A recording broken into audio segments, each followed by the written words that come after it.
Vous vous connaissez tous les deux? David a demandé, sa voix portant cette curiosité polie que l'on utilise lorsque l'on sent qu'il y a une histoire entre les gens mais que l'on ne peut pas la situer. J'y suis resté là, dans ma robe noire cintrée, à observer son visage tandis que la reconnaissance s'installait lentement. L'élégante salle de bal de l'hôtel Palmer House de Chicago bourdonnait autour de nous, mais soudain, tout semblait très calme. Bien plus que vous ne le pensez, ai-je répondu avec un sourire qui n'atteignait pas tout à fait mes yeux. Je m'appelle Rachel Vance et j'ai 36 ans. Il y a 9 ans, ma famille m'avait cataloguée comme l'affreuse marginale qui n'arriverait jamais à rien. Aujourd'hui, en regardant le fiancé de ma cousine Allison réaliser qui j'étais, j'ai senti une satisfaction familière m'envahir. Parfois, la meilleure des vengeances est de se montrer. Je n'avais pas prévu de venir à cette fête de fiançailles. Lorsque l'invitation est arrivée dans mon appartement, il y a 3 semaines, je l'ai regardée longuement. Allison, ma jeune cousine, allait se marier avec un financier nommé David Mitchell. La même famille qui m'avait coupé les vivres sans hésiter me demandait maintenant cordialement d'assister à leur célébration. Mon premier réflexe a été de la jeter, mais quelque chose m'a fait réfléchir. Peut-être était-ce la curiosité? Ou peut-être la conscience que j'avais travaillé trop dur pour les laisser continuer à penser qu'ils avaient gagné. J'avais donc répondu oui et je me retrouvais dans une salle remplie de gens qui m'avaient traité comme si j'étais invisible. Les yeux de David s'écarquillaient à mesure que les pièces se mettaient en place. Je le voyais faire le lien entre la femme d'affaires prospère qui se tenait devant lui et le nom qu'il voyait sur les notes de service de l'entreprise depuis un mois. Son nouveau superviseur chez Northrise Financial. La femme qui venait d'acquérir une participation majoritaire dans l'entreprise où il avait décroché le poste de ses rêves. Rachel Vance, dit-il lentement, comme s'il testait les mots. Vous êtes la nouvelle associée de Northrise. Entre autres choses, ai-je dit en buvant une gorgée de champagne. Les bulles m'ont fait l'effet d'une fête. Même si ce n'était pas vraiment une fête pour moi. Il s'agissait plutôt d'un bilan qui aurait dû être fait depuis longtemps. Allison est apparue aux côtés de David, ses cheveux blonds parfaitement coiffés et sa bague de fiançailles accrochant la lumière. Elle était exactement comme elle l'avait toujours été, belle, confiante, complètement inconsciente que le monde ne tournait pas autour d'elle. Elle a jeté un coup d'œil entre David et moi avec cette expression légèrement confuse dont je me souvenais quand nous étions enfants. Oh, vous connaissez ma cousine Rachel, dit-elle avec dédain. C'est celle dont je t'ai parlé, la brebis galeuse de la famille qui a abandonné ses études à Northwestern pour s'occuper de notre grand-mère. La façon dont elle l'a dit, comme si j'étais un exemple à suivre plutôt qu'une personne, m'a rappelé exactement pourquoi j'étais restée si longtemps à l'écart. En regardant Allison maintenant, je pouvais voir qu'elle n'avait pas changé du tout. Elle avait toujours cette cruauté désinvolte qui venait si naturellement aux belles personnes qui n'avaient jamais eu à se battre pour quoi que ce soit. Mais moi, j'avais changé. Il y a 9 ans, lorsque j'ai décidé de quitter l'école pour m'occuper de ma grand-mère, j'avais 27 ans et j'avais désespérément besoin de l'approbation de ma famille. Aujourd'hui, j'ai 36 ans et je possède 3 entreprises. Et la transformation ne s'est pas faite du jour au lendemain. Lorsque j'ai quitté Northwestern en première année, mes parents étaient furieux. Tu gâches ta vie pour une vieille femme mourante, avait dit ma mère. Elle n'a pas besoin de toi. Mais grand-mère Hélène était la seule personne de ma famille qui m'ait jamais vraiment considérée. Alors que mes parents s'intéressaient à Allison, à ses notes parfaites, à son petit ami parfait, à tout ce qui était parfait. Grand-mère Hélène s'asseyait avec moi dans son jardin et écoutait mes idées sur les affaires et l'investissement. C'était une femme perspicace, même à 89 ans, et elle m'a laissé plus que son amour lorsqu'elle est décédée.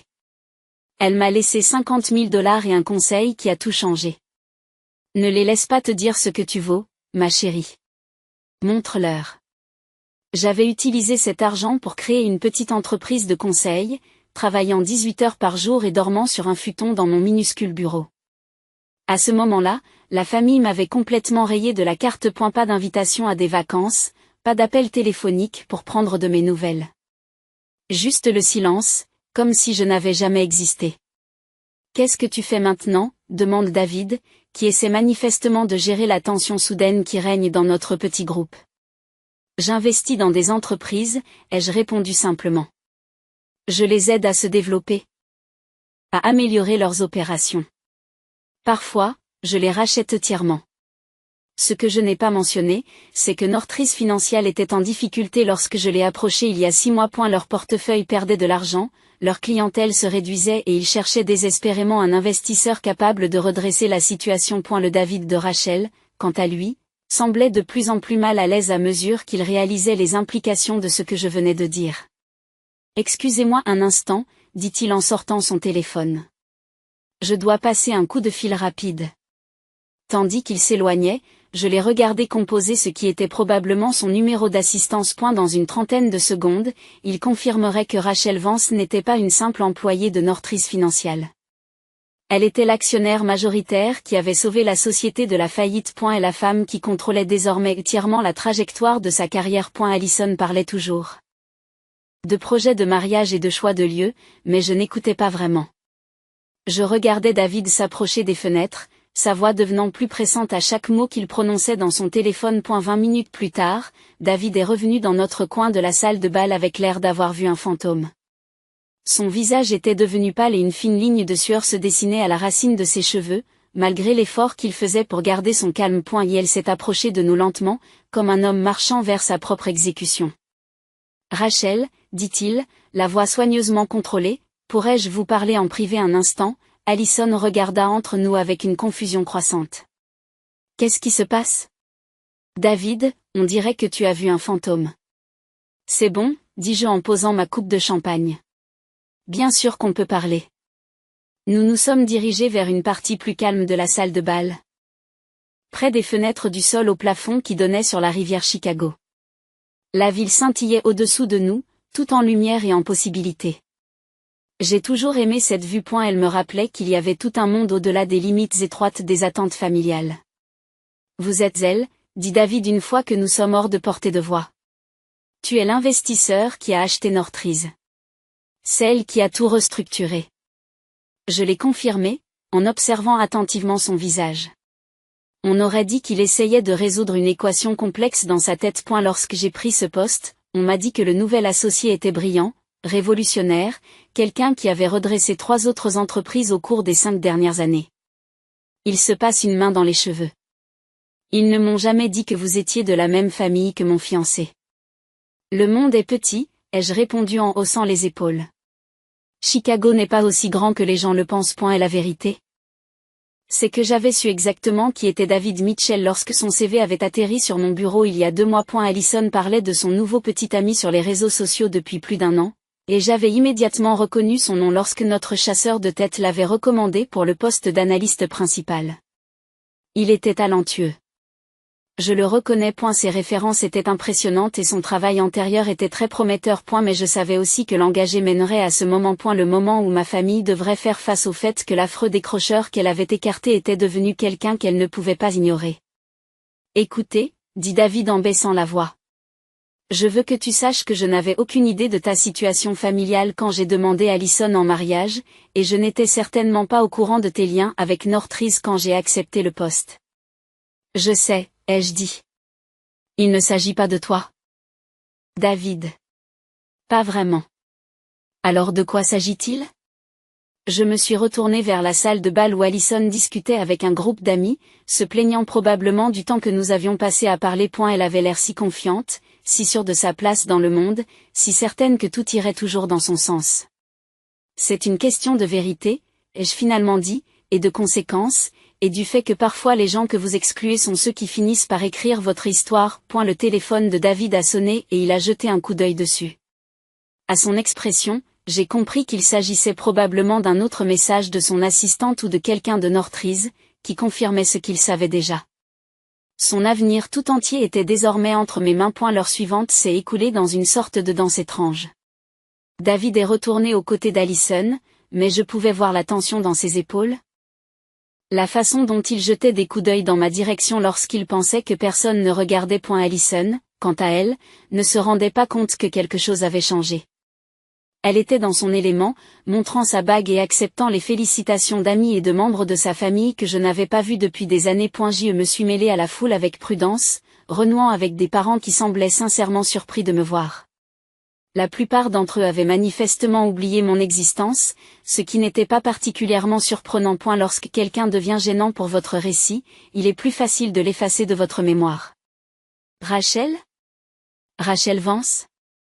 Ma tante Patricia est apparue à mon coude, les yeux écarquillés de surprise. Je n'arrive pas à croire que tu sois là. Tu as l'air différente. Différente, c'était diplomatique. Il y a 9 ans, j'étais en surpoids, mal habillée et constamment angoissée par l'argent. Aujourd'hui, je suis mince, élégante et je porte une robe qui coûte plus cher que le loyer de la plupart des gens. Et la transformation avait été progressive, mais la confiance était nouvelle. Le succès a une façon de changer la façon dont vous vous portez. Bonjour, tante Patricia, dis-je chaleureusement. Tu as l'air en pleine forme. Comment va l'oncle Robert? Nous avons bavardé pendant quelques minutes sur des sujets sûrs. Les projets d'études de son fils cadet, la récente promotion de Robert au cabinet d'expertise comptable. Mais je pouvais lire la curiosité dans ses yeux, les questions qu'elle n'avait pas le courage de poser. Comment étais-je ici? Que faisais-je au travail? Pourquoi n'avait-on pas entendu parler de moi depuis si longtemps? La réponse à cette dernière question était simple. Personne n'avait pris la peine de me tendre la main. Lorsque ma grand-mère était mourante, j'avais régulièrement envoyé des nouvelles à la famille, séjour à l'hôpital, changement de médicaments. Bons et mauvais jours. Les réponses avaient été, au mieux, sporadiques. Allison avait envoyé quelques SMS de sympathie. Mes parents m'ont rendu visite 2 fois en 3 mois. Tous les autres avaient simplement continué leur vie, traitant le déclin de grand-mère Hélène comme un inconvénient dont ils n'avaient pas le temps de s'occuper. Après les funérailles, le silence a été encore plus complet. Personne ne m'a demandé comment j'allais. Personne ne m'a offert son aide alors que je luttais pour reconstruire ma vie. Ils avaient tous supposé que je m'évanouirais dans l'échec qu'ils attendaient de moi depuis le début. Tu sais, dit Patricia en baissant la voix, j'ai toujours pensé que la famille était trop dure avec toi à propos de l'université. Prendre soin d'Hélène était admirable. J'ai souri poliment, mais intérieurement, j'étais stupéfaite. Où était ce soutien il y a 9 ans, quand j'en avais eu besoin? Où était-il lorsque j'avais 3 emplois pour payer les factures médicales de ma grand-mère que l'assurance ne couvrait pas, quand je passais mes nuits dans les salles d'attente des hôpitaux et mes journées à essayer de comprendre comment repartir à 27 ans sans diplôme et sans filet de sécurité? C'est gentil de ta part, ai-je répondu. C'était le bon choix pour MOI. De l'autre côté de la pièce, j'ai aperçu mes parents près du bar. Ils avaient l'air plus vieux, plus fatigués que dans mon souvenir. Les cheveux de mon père étaient devenus complètement gris et le visage de ma mère arborait de nouvelles rides autour des yeux. Pendant un instant, j'ai ressenti quelque chose qui aurait pu être de la tristesse. Ce sont ces personnes qui m'ont élevé, nourri, abrité pendant les 18 premières années de ma vie. Et pourtant, lorsque j'avais eu le plus besoin d'eux, ils m'avaient tourné le dos. Ils ne m'avaient pas encore remarqué. Ce qui me donnait le temps de les étudier. Ils discutaient avec les parents d'Allison, mon oncle James et ma tante Caroline, probablement des préparatifs du mariage, de la liste des invités et de tous les détails heureux qui marquent les étapes d'une famille réussie, des gens normaux ayant des conversations normales sur des événements normaux de la vie. Je me suis demandé s'ils avaient pensé à moi, s'ils s'étaient demandé comment allait la fille qu'ils avaient laissée de côté, s'ils regrettaient le choix qu'ils avaient fait de donner la priorité à leur déception plutôt qu'à leur amour. Probablement pas. Les gens comme mes parents ne s'attardaient pas sur les regrets. Ils allaient de l'avant, convaincus que leur décision était justifiée, que j'avais provoqué mon exil par mes mauvais choix et ma fierté obstinée. Rachel? Je me suis retournée pour trouver ma mère debout derrière moi. Son visage était un masque de surprise polie qui ne cachait pas tout à fait son choc. Elle avait l'air d'avoir vu un fantôme, ce qui, je suppose, était assez exact. Pour elle, j'étais mort depuis 9 ans. Maman, dis-je en gardant une voix neutre. Comment vas-tu? Je vais, bien. Bien. Elle semblait ne pas savoir quoi dire ensuite. Je ne savais pas que tu venais ce soir. Allison m'a invité. Je n'ai pas mentionné que c'était la première invitation que je recevais d'un membre de la famille depuis l'enterrement de grand-mère Hélène. Inutile de rendre la situation plus embarrassante qu'elle ne l'était déjà. Mon père est apparu quelques instants plus tard, se déplaçant plus lentement que dans mon souvenir. Et elle me regarda avec la même expression soigneusement vide qu'il avait perfectionnée pendant les pires jours de notre relation, à l'époque où chaque conversation était une bataille sur mes choix de vie. Rachel, dit-il avec un léger hochement de tête. Tu as l'air en forme. Merci. Toi aussi. Nous sommes restés tous les 3 en silence pendant un moment, entouré par les bavardages et les rires chaleureux de la fête.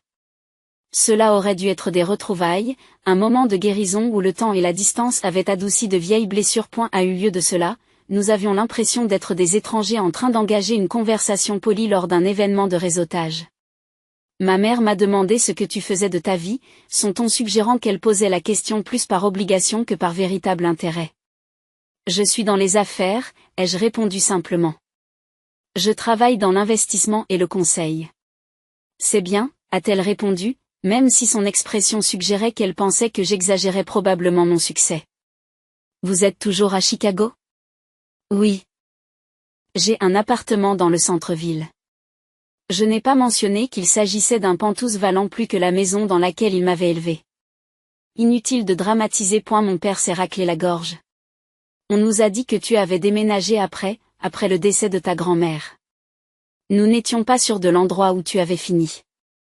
Le soin apporté à la formulation ne m'a pas échappé. Ils avaient entendu dire que j'avais déménagé, comme s'il s'agissait d'une disparition mystérieuse plutôt que du résultat prévisible d'une coupure avec ma famille, comme s'ils n'avaient pas précisé que je n'étais plus la bienvenue aux réunions de famille, que je n'étais plus incluse dans les célébrations de vacances, que je n'étais plus considérée comme faisant partie de leur vie. J'ai voyagé pendant un certain temps, j'ai eu des opportunités d'affaires dans différentes villes. Chicago a toujours été ma maison. Ce que je ne leur ai pas dit, c'est que j'ai passé les 2 premières années qui ont suivi la mort de ma grand-mère à travailler à Milwaukee, puis à Minneapolis, puis à Kansas City, construisant mon entreprise de conseil, un petit client à la fois. J'ai constamment déménagé, en partie pour le travail et en partie parce que rester au même endroit me semblait trop permanent, trop comme admettre que mon exil était réel et durable. Ce n'est que lorsque j'ai gagné mon premier million que je suis revenu à Chicago. J'étais alors prêt à affronter la ville où j'avais grandi, l'endroit où l'on m'avait considéré comme un raté. J'avais acheté l'appartement terrasse et commencé à acquérir de plus grandes sociétés, dont Northrise Financial. Ma mère a dit, « Eh bien, c'est bien de voir que tu te débrouilles bien. » Cette phrase est restée en suspens entre nous, chargée d'un jugement tacite. Elle me voyait encore comme quelqu'un qui avait besoin de faire ses preuves, quelqu'un dont le succès était plus surprenant qu'inévitable.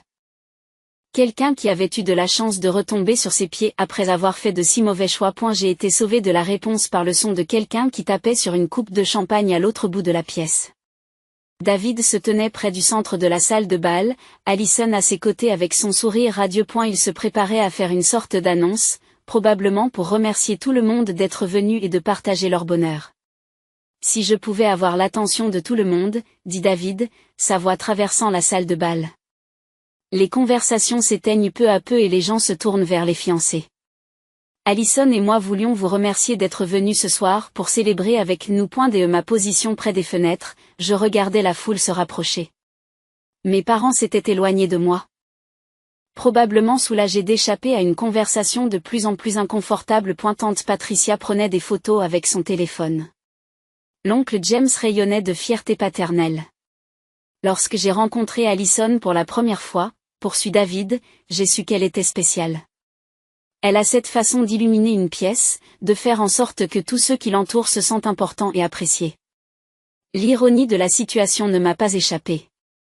Allison avait de nombreux talents, mais faire en sorte que les gens se sentent appréciés n'en faisait pas partie. Elle était charmante quand cela servait ses intérêts, mais elle n'avait jamais montré beaucoup d'intérêt pour les gens qui ne pouvaient pas lui offrir quelque chose d'utile en retour.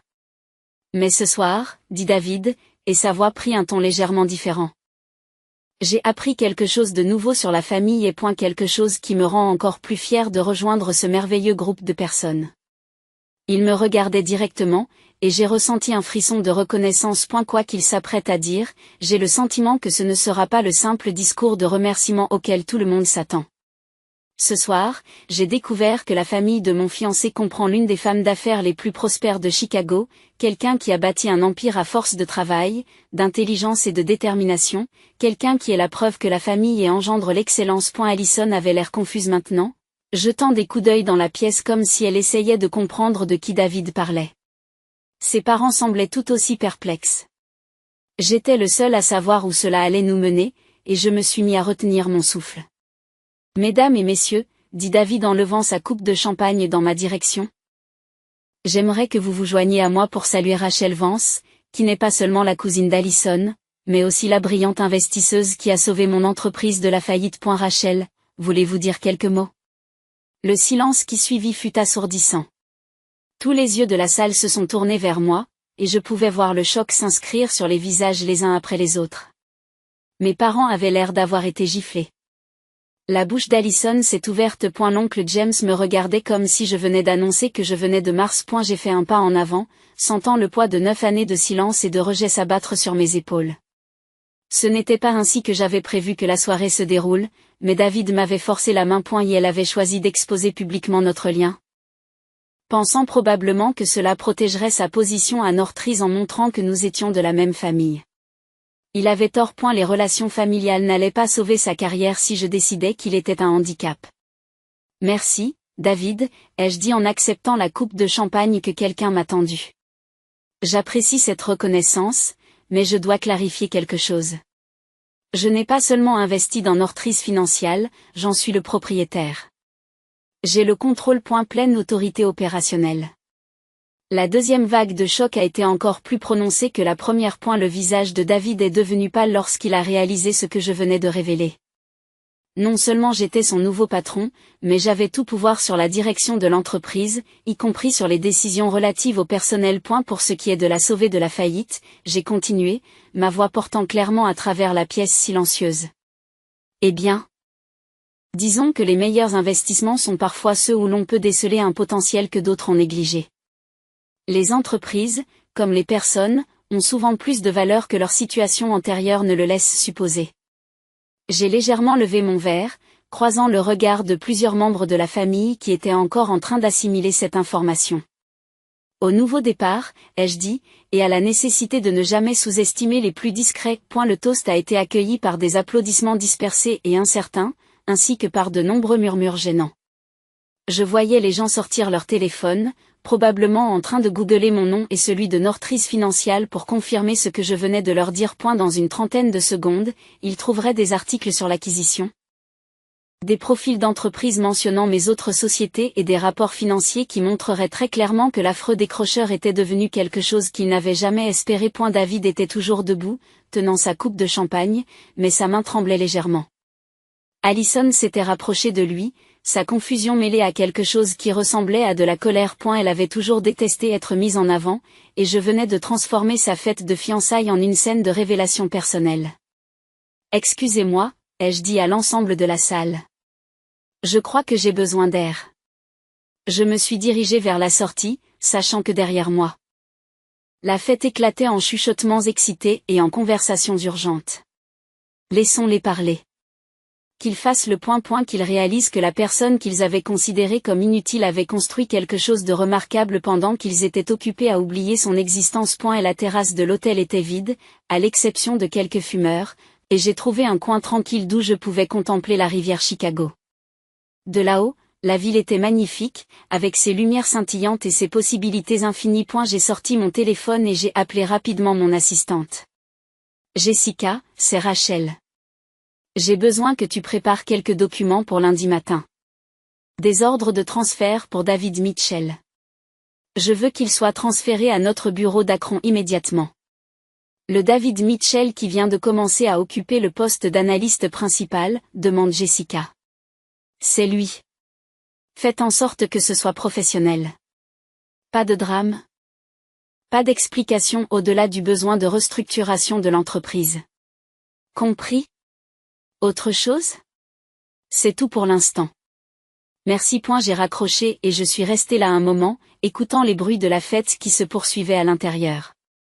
Dans quelques minutes, j'y retournerai pour faire face au drame familial qui m'attendait. Mais d'abord, je voulais savourer ce moment de satisfaction tranquille. David m'avait forcé la main en rendant notre relation publique, mais il m'avait aussi donné l'occasion parfaite de démontrer à quel point j'avais du pouvoir. Lundi, tout le monde dans cette salle saurait que je n'avais pas seulement réussi, mais que j'étais intouchable. Lorsque je suis retourné dans la salle de bal, l'atmosphère avait complètement changé. De petits groupes de personnes étaient réunis pour des conversations intenses. Et j'ai surpris des bribes de discussions chuchotées sur mon passage. J'ai toujours su qu'il y avait quelque chose de différent chez elle. Sa mère doit être mortifiée qu'il lui ait coupé les vivres. J'ai entendu dire qu'elle possédait 3 sociétés maintenant. David avait l'air d'être sur le point d'être malade. Mes parents se tenaient près du bar avec l'oncle James et la tante Caroline, tous les quatre ayant l'air d'être en mode gestion de crise. Allison était introuvable, mais David se tenait seul près des fenêtres, regardant la ville avec l'expression d'un homme qui regarde sa vie imploser en temps réel. Je me suis approché de lui lentement, lui laissant le temps de me remarquer. Lorsqu'il s'est retourné, son visage était un mélange de panique et d'espoir désespéré. « Rachel, il faut qu'on parle, dit-il d'urgence, de ce que tu as dit là-haut. À propos de Northrise. Qu'est-ce que c'est? Vous ne pouvez pas. Je veux dire... Mon travail n'est pas menacé à cause d'un drame familial, c'est parce que je n'avais aucune idée de tout cela quand j'ai pris le poste. Je l'ai regardé pendant un long moment, cet homme qui s'était fiancé à ma cousine sans rien savoir de l'histoire de sa famille, qui avait accepté un poste dans mon entreprise sans prendre la peine de chercher qui en était le propriétaire, qui venait d'annoncer publiquement notre lien sans réfléchir aux conséquences. David, lui ai-je dit gentiment, ton travail n'a jamais été lié à un drame familial. Il s'agissait d'affaires, et d'un point de vue professionnel, je pense que vous seriez mieux placé dans un rôle moins complexe. Son visage s'est effondré lorsqu'il a compris ce que je lui disais. Le bureau d'Akron? C'est un bon poste. Il y a de la place pour la croissance. Moins de politique. Derrière lui, je voyais Allison s'approcher, le visage rougi par la colère et l'embarras. La véritable confrontation allait commencer. Mais Rachel, dit David désespérément, nous allons être une famille. Je lui ai souri, le même sourire poli que j'avais donné aux gens toute la soirée. En fait, j'ai dit, je ne pense pas que ce soit le cas. Dans les mois qui ont suivi, les conséquences de cette soirée se sont répercutées sur la vie de chacun avec une précision dévastatrice. Le transfert de David à Akron a marqué le début de la fin de sa relation avec Allison, qui n'a pas supporté l'embarras de voir son fiancé rétrogradé publiquement par son propre cousin. Leurs fiançailles se sont effondrées en l'espace de 6 semaines, et David a dû repartir à zéro dans une nouvelle ville, sa réputation dans les cercles financiers de Chicago étant définitivement ternie. Mes parents et le reste de la famille ont désespérément essayé de reprendre contact avec moi, envoyant des courriels et laissant des messages vocaux que je n'ai jamais retournés. Ils avaient eu 9 ans pour me tendre la main quand j'avais besoin d'eux. Maintenant que je n'en avais plus besoin, leur intérêt soudain me paraissait creux et manifestement intéressé. Allison, dépouillée de son récit de vie parfait, s'était forcée d'expliquer à son cercle social comment l'échec familial avait réussi mieux que n'importe lequel d'entre eux. L'assurance qu'il avait toujours définie a commencé à se fissurer et elle a fini par quitter Chicago, incapable de vivre dans une ville où tout le monde connaissait l'histoire de sa chute. Alors que je suis assise dans mon bureau et que je contemple la ligne d'horizon de Chicago, dont j'ai cru un jour qu'elle ne m'appartiendrait jamais. Je me surprends à penser à la vengeance et au fait qu'elle se déroule rarement comme on l'imagine. Je n'ai jamais eu l'intention de détruire qui que ce soit. J'avais simplement cherché à construire quelque chose qu'il ne pouvait pas ignorer, à devenir quelqu'un qu'il ne pouvait pas rejeter. Je me suis rendu compte que la véritable vengeance n'avait pas été de prendre le travail de David ou d'exposer la cruauté de ma famille. C'était de réussir à ce point que leur opinion sur moi n'avait plus d'importance. Parfois, la meilleure vengeance ne consiste pas à faire souffrir les autres. C'est de se rendre intouchable.